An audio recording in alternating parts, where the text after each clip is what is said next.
All right, here we are, Leviticus for beginners training for holiness, the last class in this series. I've enjoyed teaching it. I hope you've enjoyed the experience and the exercise of learning more about this book of the Old Testament. Lesson 13, the title of this lesson, Practicing Holiness. We're going to go from Leviticus 21 to 27, a bit of a long lesson, so you'll have to stay with me here. All right, well, let's begin by one last time, showing the outline that we have followed throughout the course.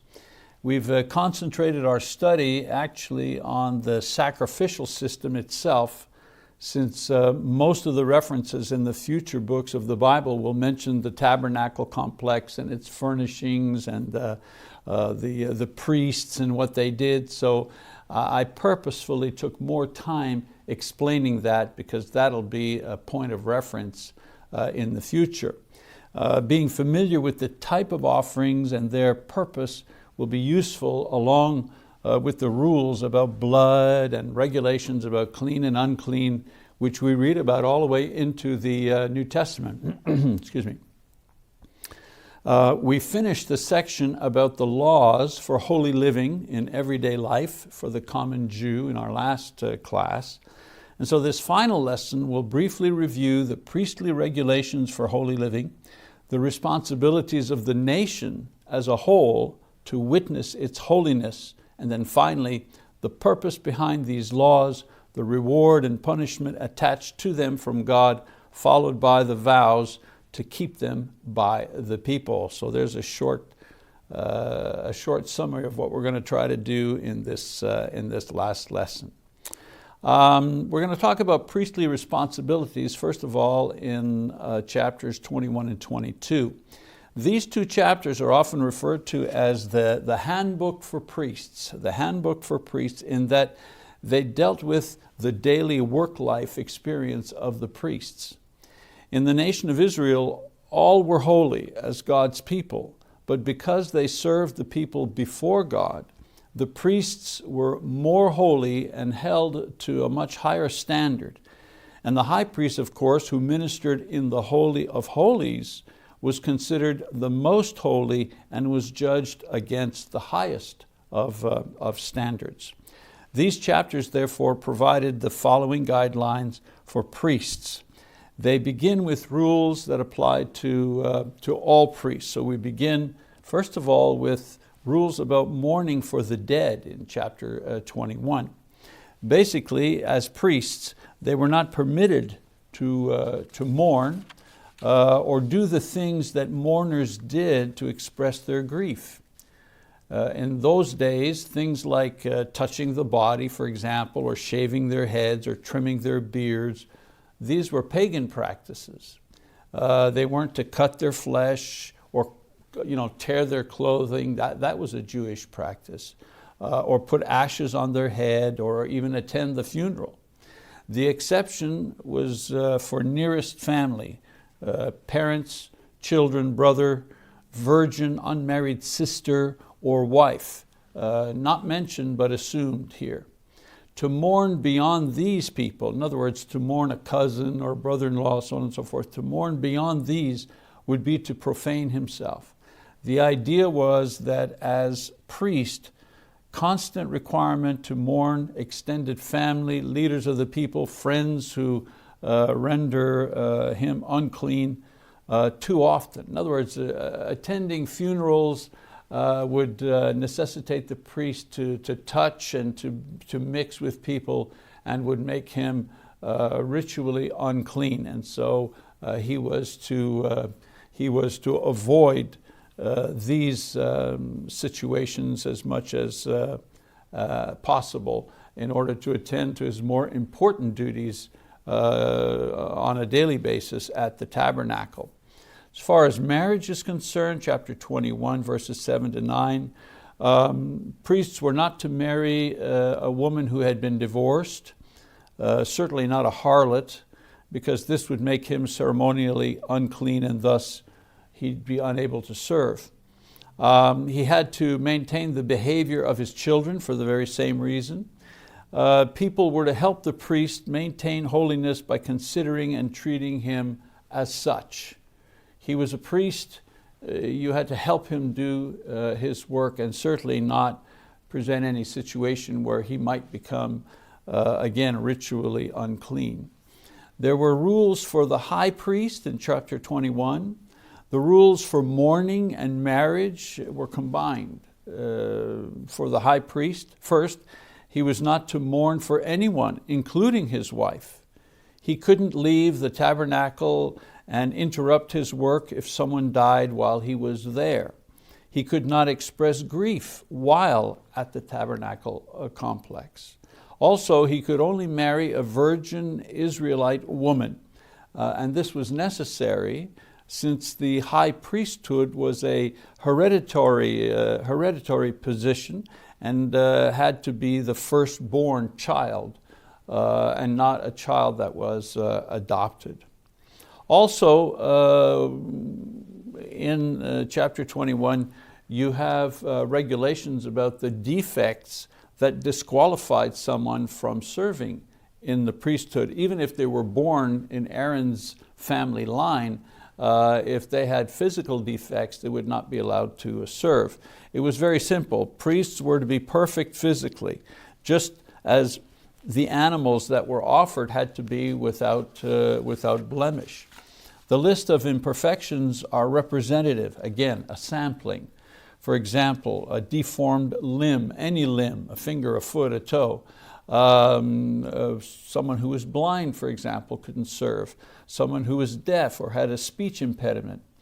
Any skin disease, deformation, any scarring, anything not normal disqualified a person unless it was temporary, like a cold or he had a sprained ankle or something like that. Being disqualified from the priesthood, however, did not exclude you from the priestly family. You weren't excommunicated because you were not able to serve as a priest. The one disqualified still ate the priest's portion of sacrifices offered and also benefited from the tithes that were paid to support the priest and his family. In other words, you remained in the family and you kept your family, the advantages of being in the priestly family, but you couldn't serve as a priest. There were other things that someone who wasn't qualified could do, however, in the tabernacle complex, but one who had some imperfection could not enter the holy place or the Holy of Holies. The idea was that only those without physical impairments living under the highest moral standards could approach God with unblemished sacrifices, and only for a moment, with all things done according to strict rules under the penalty of death. It was a very, very demanding role, the high priest and the priests as well. This was done to emphasize the holiness of God and the degree of holiness required by men in order to come before Him, only for a brief moment. All of this, of course, would eventually demonstrate the value of Christ's gift that would allow every man and every woman to interact with God in ways that the priests could not even imagine in their day. Next would be the requirements to eat the priestly portions. That's in Leviticus chapter 2, verses 1 to 16. The priests who offered the sacrifices receive a share of the animal as a form of support for their work. For example, the peace offerings, we talked about that in previous lessons. However, there were two regulations that permitted them to do so. First, they had to be ritually clean to do so. People in the priestly family who were ritually unclean, perhaps they had touched a dead thing or something like that, had to first become ritually clean before they could eat the meat of the sacrifices. And secondly, they had to belong to the priestly family. These included wives, sons, daughters living at home, or a slave bought by the family. All others were not permitted to eat of the sacrifice. Then there were requirements for the sacrificial animals themselves. This section is addressed to the people in general, including foreigners living among them. Verse 21 specifies that the Lord is referring to peace offerings, of which there were three kinds: thanksgiving, a votive offering, remember, as a result of a vow, and free will offerings, and which were these were shared with the priests. These type of offerings were shared with the priests. Just as the priests who offered the sacrifices had to be without defect physically, so did the animals they sacrificed. Otherwise, they would not be acceptable to God. The only exception was for a free will offering. You know, a free will offering was to give thanks and to share with others who were there.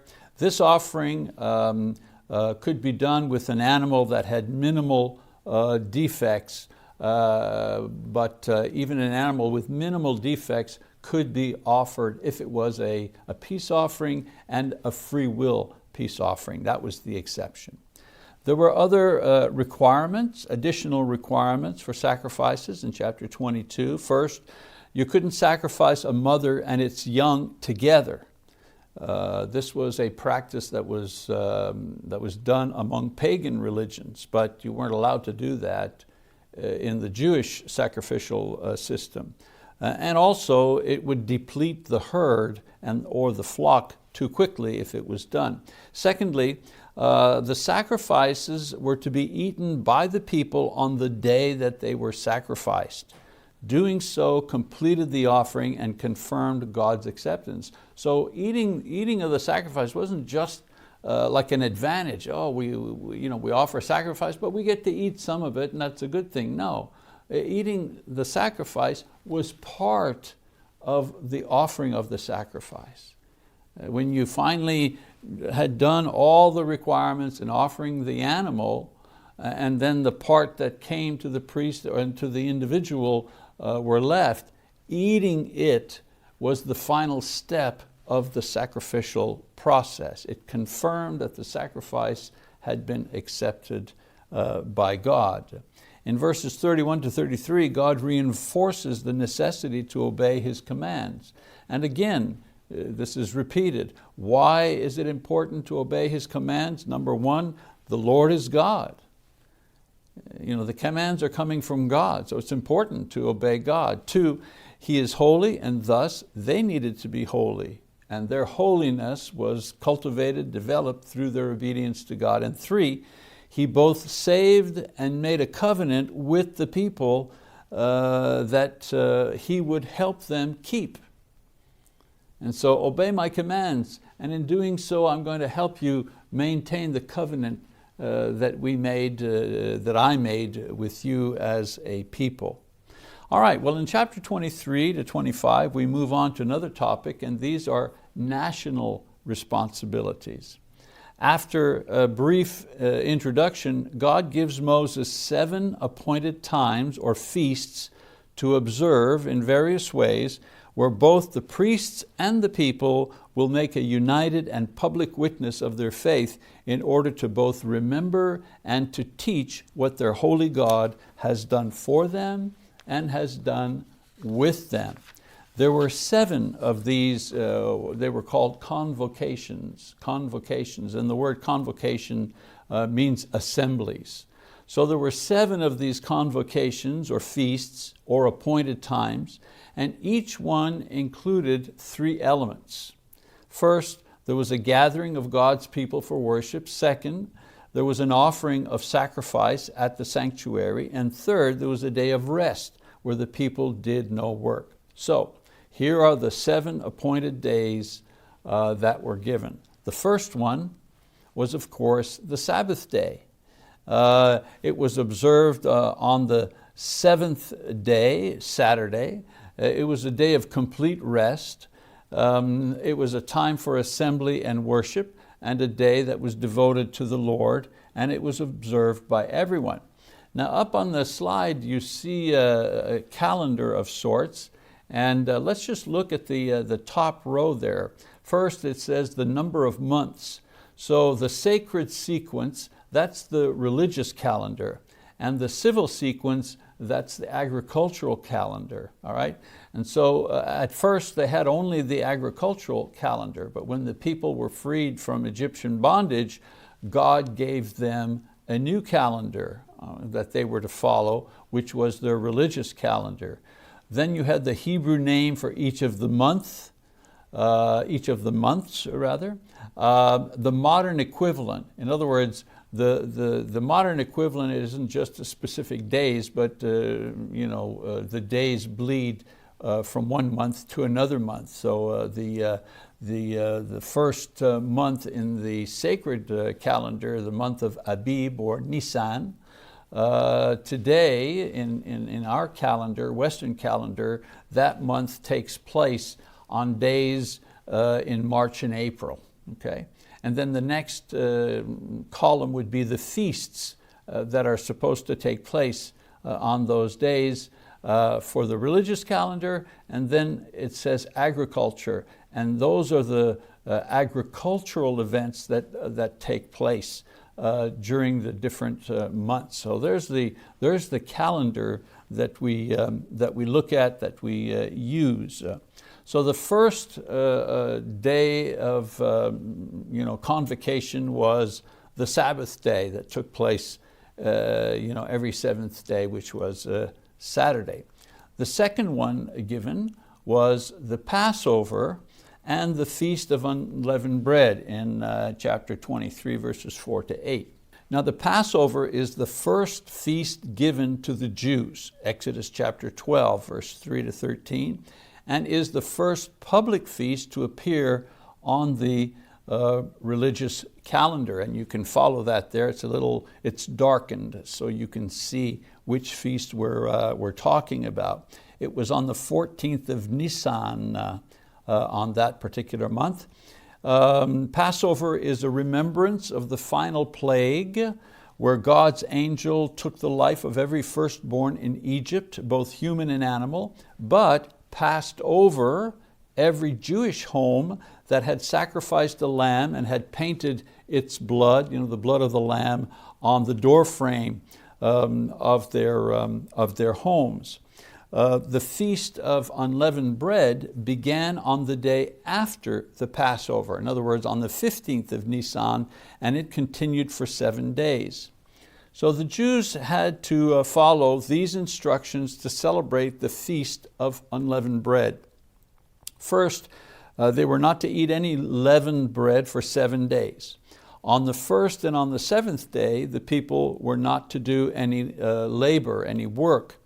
On the first and seventh day, the people were to assemble for worship, and on each of the 7 days, they were to offer a sacrifice burnt on the altar. The Feast of Unleavened Bread was one of 3 feasts where the men were to make a pilgrimage to the main sanctuary in Jerusalem. So not every feast required them to go to Jerusalem, but 3 feasts required that, and one of those was the Passover and the Feast of Unleavened Bread. The next feast is Feast of the First Fruits. This was given as something the Jews would do once they were settled in the Promised Land. In the wilderness, of course, they had no crops while wandering in the desert. It was not a separate festival, but it was connected to the Passover and the Unleavened Bread week. Passover and unleavened bread occurred in the spring, which coincided with the early harvest period, which would be the barley crop. The Lord's instructions concerning the first fruits were as follows. First, each brought a sheaf of barley to the priest sometime before the Sabbath day after the Passover. This was representing the entire crop. This sheaf, along with the lamb, grain, and wine, was offered as a sacrifice to the Lord on the day of the Sabbath, on the day after the Sabbath. And then the people could not eat of the harvest until this sacrifice of first fruits was made to God. The idea was They would offer the first fruits, if you wish, to God as a sacrifice of thanksgiving and blessing and so on and so forth. And only after that was done would they themselves begin to eat of that harvest.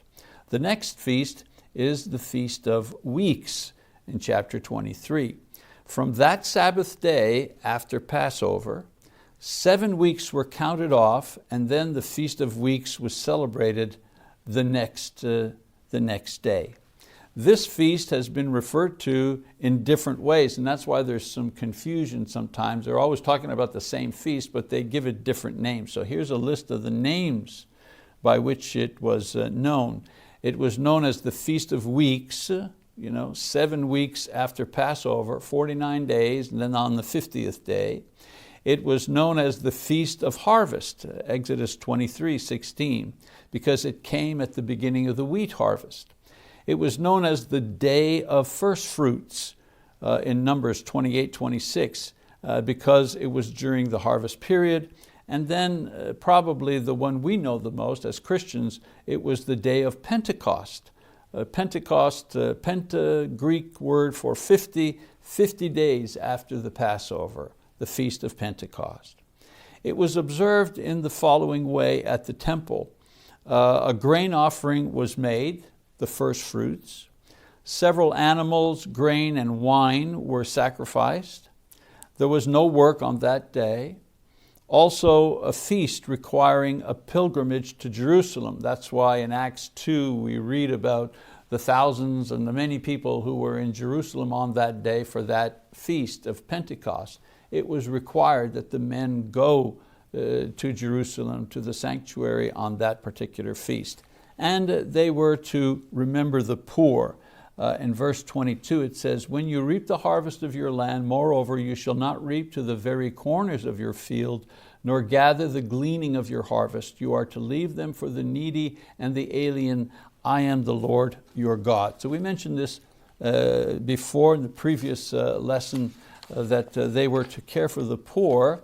And one way of doing that was having only one pass on their fields or in their fields when they were harvesting. And they were to leave the corners and what had fallen behind to the gleaners and to the people who were poor. Unlike in pagan countries where they would pass through a field to harvest it, and they'd go 2 or 3 times to make sure they collected everything so that there would be nothing left. The next feast that they talk about is the Feast of Trumpets, chapter 23 to 25. This feast occurred on the first day of the 7th month. The people were called together by the blowing of the trumpets, Numbers chapter 10, verse 10. The day was to be observed as a day of rest. They also held an assembly and offered sacrifice. Now, in later years, Israel's 7th month became its first month of its civil calendar, and the Feast of Trumpets became its New Year's Day. They still keep the festival and celebrate the day under the name Rosh Hashanah, meaning head or first of the year.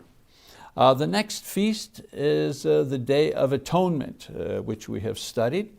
We've reviewed this feast before in Leviticus chapter 16. Here we see the priestly responsibilities for this day. In this chapter, instructions are given for what the people are to do to observe this occasion, because we've already seen what the priest had to do to fulfill his obligations on the Day of Atonement.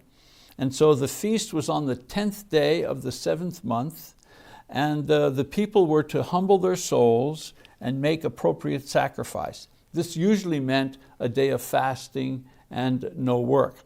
This is when the high priest entered the Holy of Holies for the only time in that year to sprinkle the blood of the sacrifice above and in front of the Ark of the Covenant.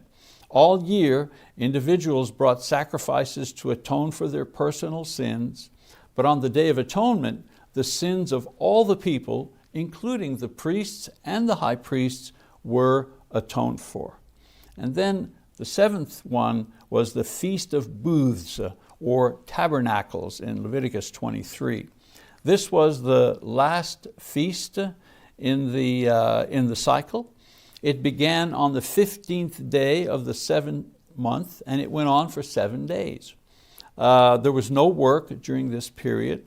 There was an assembly on the first day and on the 8th and final day, and different types and quantities of sacrifices were offered on each day that the feast lasted. These were in addition to the regular sacrifices. Remember at the very beginning we said that at the temple or at the tabernacle, every day there was a morning sacrifice and an evening sacrifice that the priests would offer. And this was in addition to all the sacrifices that the people brought during the day. Now, an interesting thing about the Feast of Booths is that the Jews were also required to build outdoor shelters or booths from branches and leafy trees in which they would live for 7 days, hence the name Feast of Booths. This was done as a reminder of how they lived after God freed them from Egyptian slavery. The feast was held after the grape and olive harvests and was a time of great rejoicing as they thanked God for their present abundance, as well as His constant care and provision while they were in the wilderness, often living in temporary shelters before entering the promised land. These feasts generally followed the agricultural calendar of that time, but God combined these with spiritual elements that gave opportunity to give prayer and thanks for abundant harvests, as well as recognizing their unique status as God's holy people. Other nations had various religious feasts as well, many of which were tied to their agricultural cycle. But no one else had a Day of Atonement or a Passover acknowledging God's actual personal involvement in their nation's life. Israel's worship teaches us 7 basic truths about worship in general. And I've listed them here for you. So here are the 7 basic truths about worship in general. First, worship creates a community distinct from the world. Secondly, worship is about remembering and learning. Worship is about praising and thanking God. It's about giving. It's about seeking and obtaining forgiveness. Worship is about renewing our commitment to God, and worship is about rejoicing. And so these 7 elements here were part of the worship of the Jews, but they're also part of our worship today. Our worship today is about a community being distinct from others. Aren't we called out of this world, out of the world of darkness into the kingdom of light? Are we not supposed to be salt and light? Do we not remember when we take the communion? We're remembering the sacrifice of Jesus and learning what it has done for us. Worship is about praising and thanking God. Do we not praise and thank God in our songs and in our prayers? It's a modern worship. It's about giving, of course. We use the opportunity of being together to give a portion of that which we have been prospered to the Lord for the work of the church. It's about seeking and obtaining forgiveness. How many of our prayers that go up to God during worship are prayers asking God to forgive us for our sins, to forgive us for falling short, for forgive us because we've done what we said we wouldn't do, or we didn't do what we were going to do? Isn't that part of our prayers on the Lord's Day? About our commitment to God. How many times have people come forward to say, I'm recommitting my life to God? And of course, about rejoicing. Not only rejoicing in our praise and in our worship, but it's about rejoicing. And usually we see the rejoicing in the fellowship aspect. There's always great joy and happiness in being together and rejoicing about our common faith and being able to express our faith freely during the time of worship on the Lord's Day. So these lessons, these factors, these elements are part of both the Old Testament worship of the Jews and our worship today, even though the procedure is very different from that time until now. And so these all factor, as I say, into both the Jewish worship of God as well as the Christian worship of God. The methods are different, but what links the two together is the common concept that both have been called upon to be the holy people of God, and our worship is to reflect that idea. We've also been called to be the holy people of God in our day and age. All right, well, we move on to another category here of information, and this is special responsibilities for the priests. In the Handbook for Priests, chapter 24, could have had the title miscellaneous, since it deals with disparate things.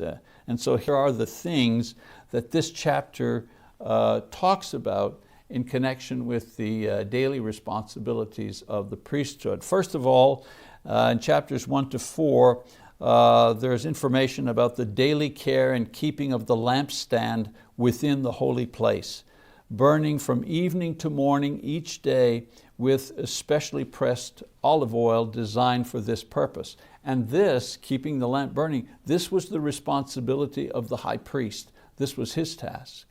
Number 2, chapter 24, 5 to 9, are instructions concerning the bread of presence on the table reserved for this purpose, situated in the holy place as well. First, there were 12 cakes of bread. They were made from fine flour with no leaven. They were placed on a table of pure gold, 2 stacks of 6 cakes. Frankincense was put on the bread. When the bread was removed, the frankincense was burned as an offering to God. New loaves were laid out every Sabbath day, and this was to be done in perpetuity. And only the priests were to eat the old bread, and they had to eat it in a holy place. Why? Because the bread was holy. Why? Because of its proximity to God, who was in the Holy of Holies. And the bread was there in the holy place next to the Holy of Holies. Therefore, the table was holy, the bread on it was holy. So if you were to eat it, you had to eat it in a holy place. Number 3, 24, 10 to 16, are the instructions concerning punishment for blasphemy or for not observing the Sabbath. So there's a case of blasphemy. Blasphemy is the improper use of God's name. A case of blasphemy is brought to Moses for action. And Moses seeks God, and God replies that the punishment for blasphemy or cursing God is death by stoning. The witnesses were to lay hands on the man's head to confirm their witness, and the people would bring him outside the camp, because to do so inside the camp would be to defile it, and then they would carry out the punishment. Then the fourth thing, 24, 17 to 22, was a punishment for other cases. The punishment for murder was death. The punishment for various crimes, like killing of an animal or injuring someone, each case was considered separately, and a just compensation was calculated and paid by the guilty party. The priests served, I said they served as physicians, for the leprosy, for determining leprosy, but they also served as judges to determine punishments for various infractions. So this was the idea of the eye for an eye and a tooth for a tooth. The idea was not revenge. Today a lot of times say, well, an eye for an eye, a tooth for a tooth, you hurt me, I'm going to hurt you back. The whole point of the eye for an eye and tooth for a tooth was to have fair compensation, so that if you borrowed someone's animal and you mistreated it and it died, well then you had to replace that animal plus 20% or something. The idea was to regulate fair compensation so that there would not be revenge and war and social strife. In chapter 24, verse 23, the punishment for the blasphemer we see is carried out as a warning and as an example to others. The next section in Leviticus 25 deals with national responsibilities that are continued. The previous chapter contained some miscellaneous information or consequences of breaking certain laws, but it quickly returns to the main theme of this section of the book, and that is the national responsibilities of a nation devoted to the pursuit of holiness. The pursuit of holiness is demonstrated privately in our lives as we use the sacrificial system, as we determine between clean and unclean, but in a national way, the special or appointed times to keep given previously dealt with special days and weeks and months, and in this chapter, the appointed times deal in years, and that is the sabbatical year and the year of Jubilee. And the point I'm getting across is that the Jews witnessed their holiness, not only privately between themselves and the priest and certainly before God, but they also did it nationally through their various feasts and festivals throughout the year. And now two feasts, if you wish, two observances that actually took place over a period of years. So the first is the sabbatical year, chapter 25, verses 1 to 7. The sabbatical year meant that once they entered the promised land, they could cultivate the land for 6 years, but they had to leave it fallow on the 7th year. That's why they call it the sabbatical year. They could eat and use whatever grew naturally, but were not allowed to cultivate or work the land in any way during the sabbatical year. This demonstrated not only their submission and respect for the idea that it was God's land, but also that God would provide for them even if they lost the produce of that resource every 7 years. Every 7 years they weren't allowed to work the land. That means there was no harvest. How was God going to take care of them? Because this was an agricultural community.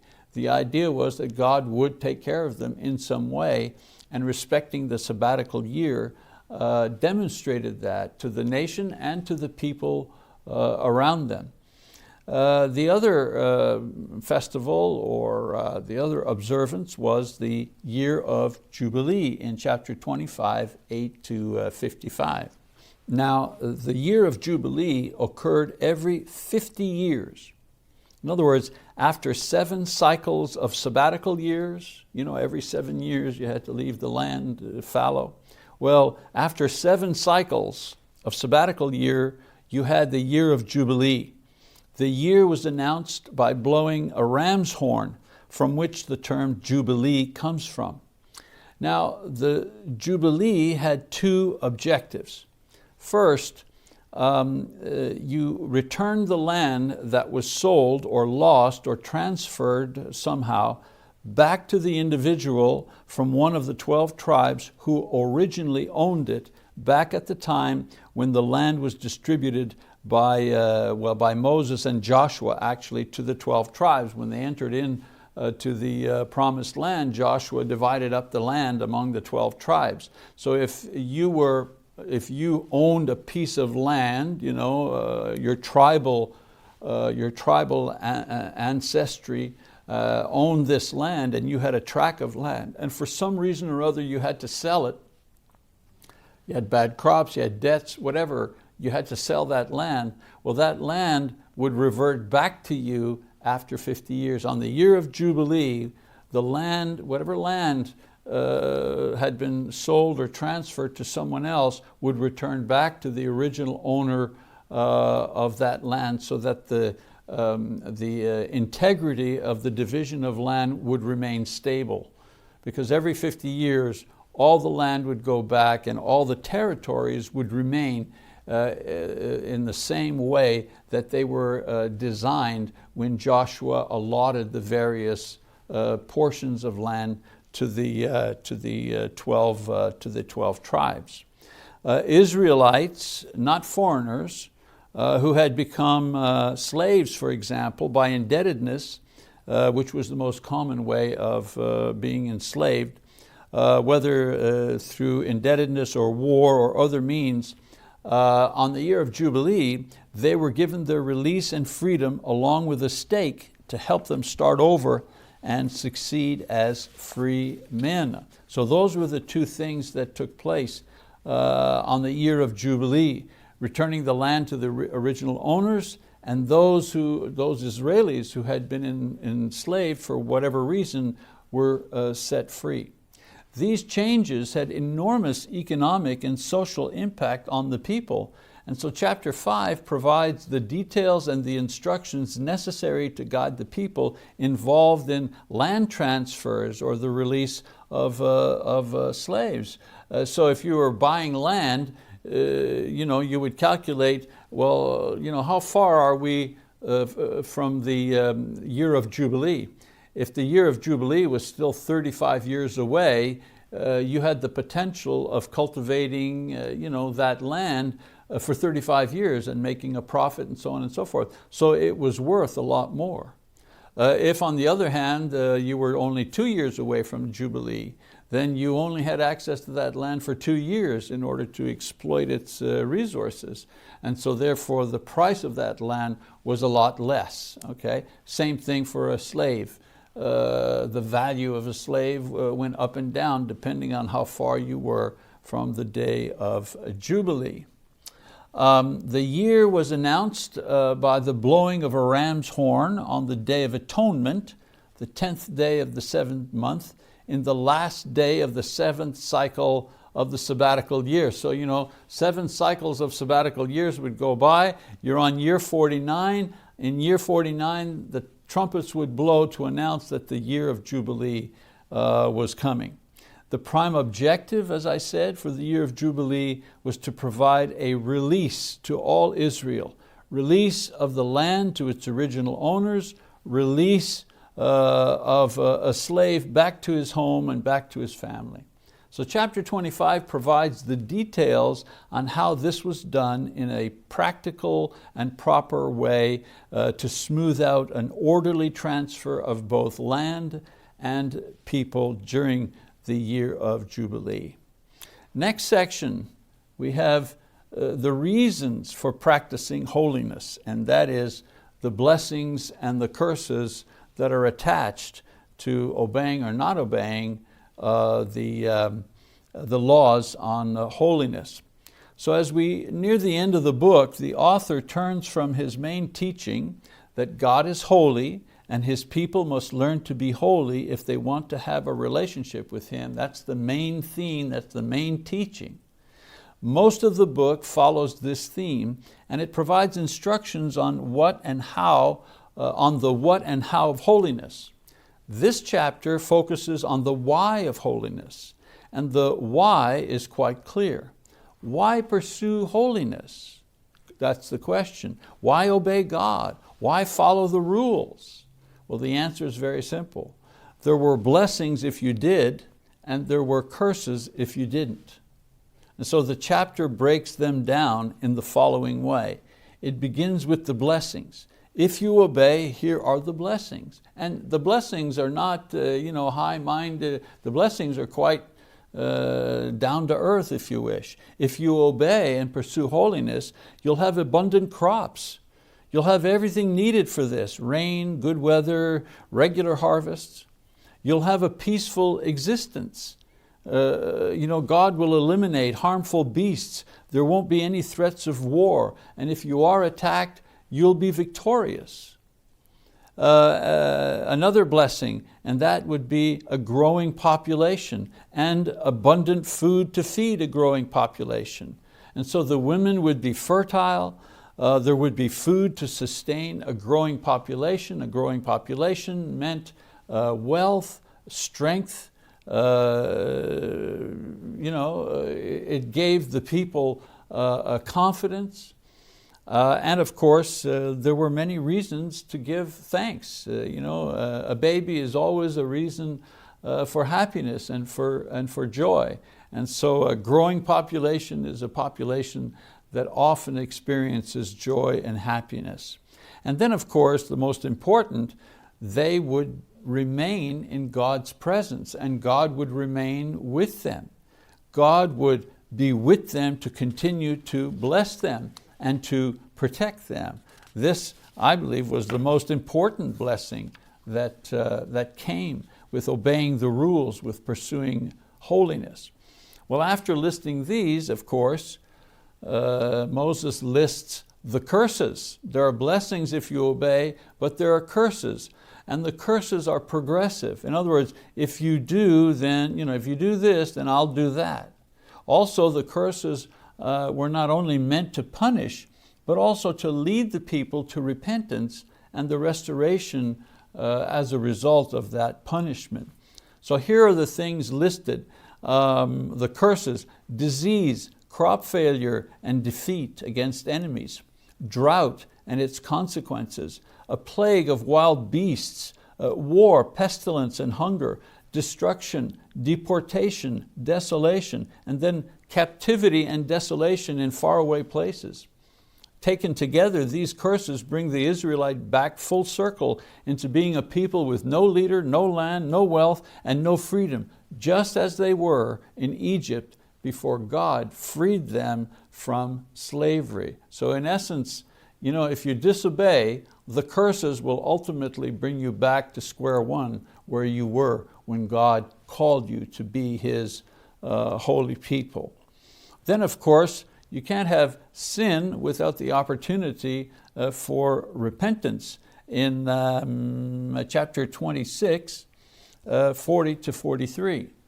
So as far as repentance is concerned, God, the holy God, still holds out the possibility of saving them if they repent, which included confessing their sins and the sins of their fathers, humbling themselves before God and acknowledging that He is God and they are in submission to Him. Even if they have failed, their normal position should be in submission to Him and His laws. And thirdly, to accept their punishment or their situation and trust that God will liberate them and deliver them and reestablish them.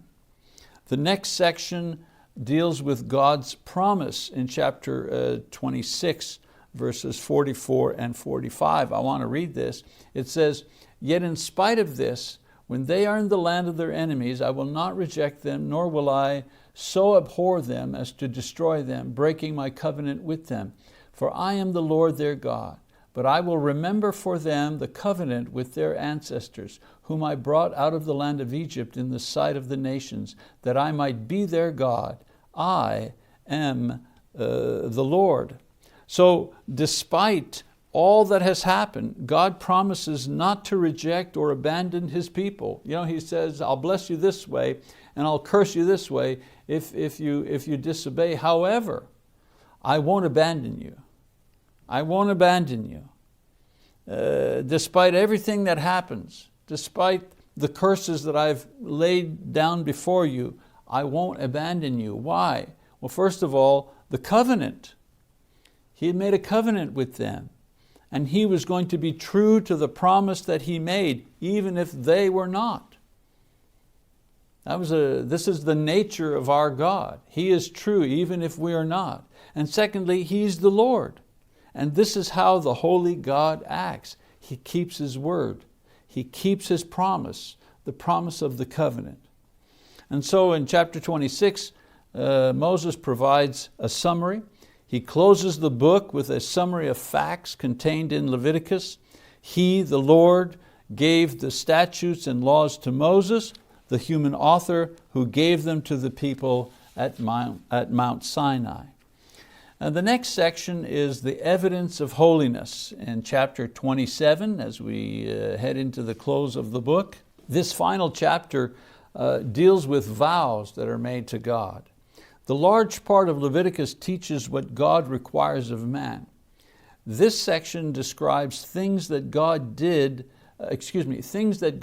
not command, but that man wanted to offer to God anyways.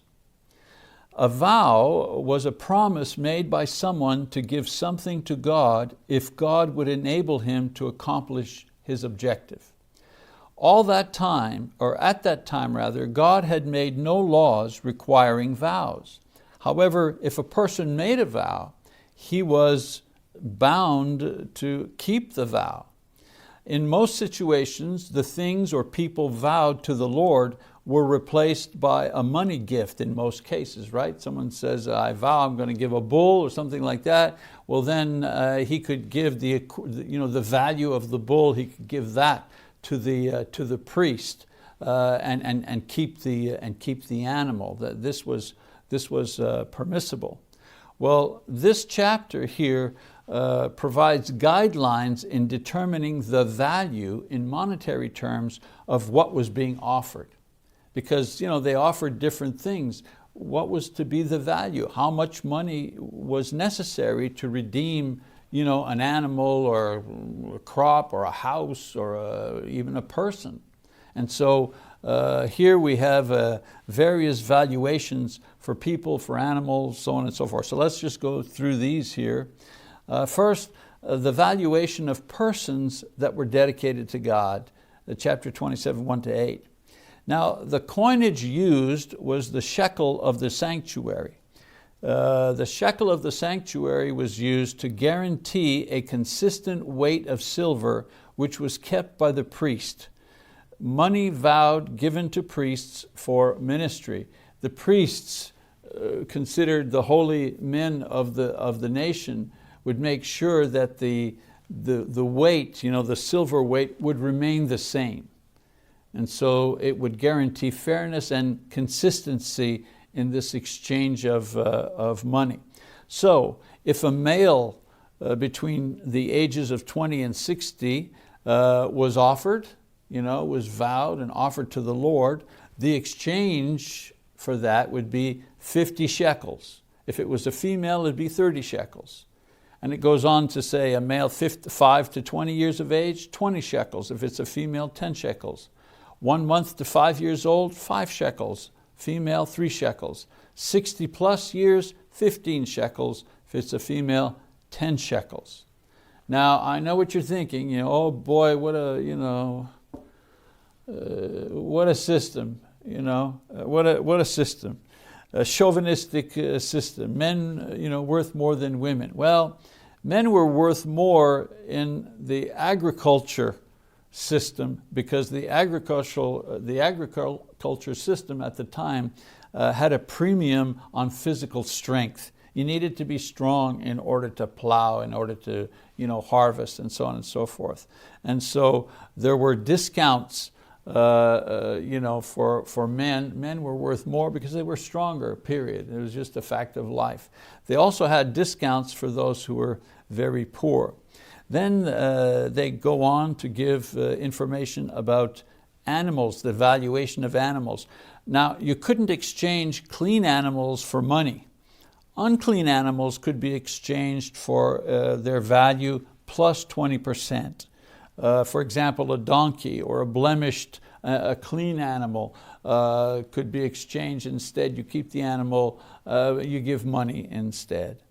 Then there was the valuation of property in 27:14-25. Vowing a house, vowing to give a property or a field was evaluated in 2 ways. 1, the condition of the house or the production of the land. And 2, the proximity to the year of Jubilee. Remember, I explained to you? So you're making a vow. The year of Jubilee is next year. The value of what you're giving is much less. If the year of Jubilee is 25 years away, then the value of what you're giving is much higher. Therefore, the monetary value also increases.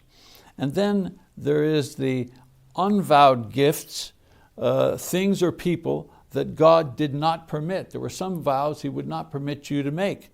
For example, you couldn't vow a firstborn person or animal in your family. And why is that? Because that firstborn was already vowed to the Lord, already belonged to the Lord. Chapter 27, we read in 26 to 33. Or you couldn't vow people or property that were won in battle against pagans. You know, we had a battle against some pagan nation. We got gold and various objects, and we're going to give these to the Lord. Well, you couldn't, because those objects, because they were pagan, were unclean, ceremonially unclean, so they couldn't be offered. And then the tithe. You couldn't vow your tithe because your tithe already was owned by God, was already owed to God. So you couldn't give it twice. All right. So those were some of the things that you couldn't do. And then in Leviticus chapter 27, verse 34, we read the following: "These are the commandments which the Lord commanded Moses for the sons of Israel at Mount Sinai." The final statement repeats that all of the laws previously recorded in this book are from God, given to Moses at Sinai. This means 4 things. 1, Moses wrote Leviticus at Sinai, not long after they left Egypt, as some commentators say.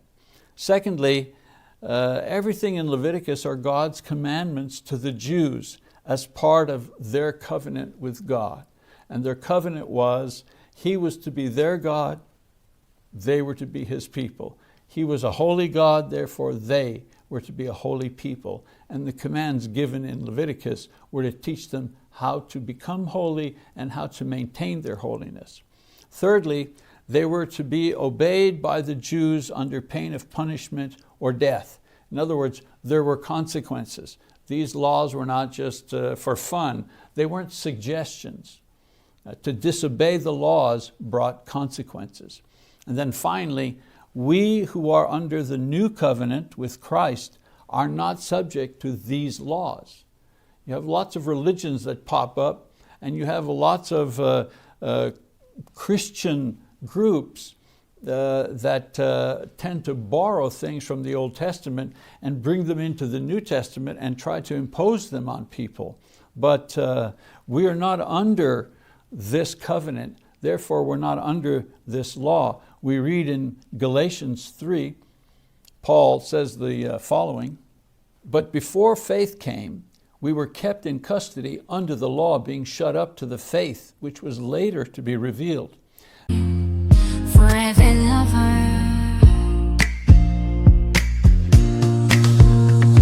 in the depths of the darkest night, your love shines through, a guiding light.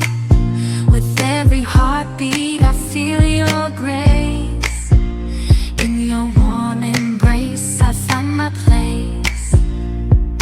Darling, don't cry, don't shed a tear, for I'll be your fortress, I'll always be near. Though storms may rage and oceans may roar, I'll stand by your side forevermore. Through the trials and the tests we face, our love will endure, it cannot be erased. So dry your eyes, my love, and take my hand. Together we'll conquer. Therefore the law has become our tutor to lead us to Christ, so that we may be justified by faith. But now that faith has come, we are no longer under a tutor, for you are all sons of God through faith in Christ Jesus. No longer under a tutor. He could have said, you're no longer under the law. We're now under the law of grace. We're now under the law of Christ. Well, this completes our class on Leviticus. I thank you for participating, and I'm saying thank you for you to participate in the class, and those who have participated by watching the videos. If you're watching this one, it means you've managed to get through all 13 of the videos. And I want to mention once again, if you've enjoyed this and you want more, some people say, boy, I'd like to know more about this or that particular aspect that was discussed in class. I highly recommend this commentary, Truth for Today commentary on Leviticus by Brother Coy D. Roper. member of the Church of Christ. This commentary set for all the books in the Bible, written by scholars associated with the Churches of Christ, I can highly recommend it, and I do thank the people that put this together. It's a wonderful resource, able to get a lot of information about these, obscure rules and laws and so on and so forth. Makes a great addition to our knowledge of God's people, God's laws, and also helps us to understand the New Testament and the gospel in a different way, in a deeper way, I believe. So I encourage you to check out other Bible book series on BibleTalk.tv if you've not gone to our website, BibleTalk.tv. And on the website, there are over 1,500 videos that you can access, all for free. We have over 75 different series on different books of the Bible. As a matter of fact, we have a series on every single book of the New Testament, plus series on various books of the Old Testament, all free to view, to download. There's plenty of resources if you're a Bible school teacher.